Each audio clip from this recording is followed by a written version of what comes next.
Naarestado ang isang individual sa sinigawang manhunt Charlie operation ng Magsaysay Police Station, ang most wanted person na may kasong rape sa Purok Ono, Barangay Dalawinon, Magsaysay, Davao del Sur.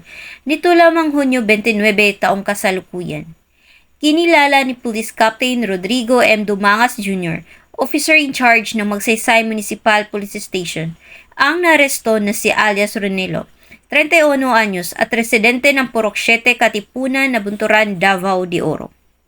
Ayon kay Police Captain Dumangas Jr., naaresto ang suspek sa bisa ng warrant of arrest na inihain ng 11th Judicial Region Branch 1, Nabunturan, Davao de Oro, ng pinausanib na pwersa ng Magsaysay Municipal Police Station, Nabunturan Police Station, Criminal Investigation and Detection Group, Davao de Oro Provincial Forensic Unit, Davao Sur Police Provincial Office at 2nd DSP-MFC.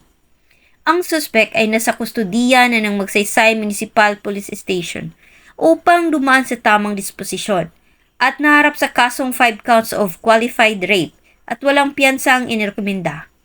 Patuloy naman ng Police Regional Office 11 sa pamumuno ni Regional Director, Police Brigadier General Nicolas de Torre III sa pagsagawa ng mga operasyon para hulihin ang mga wanted persons na may pananagutan sa batas at panatilihin ang kapayapaan at kaayusan tungo sa pagsulong ng bansa.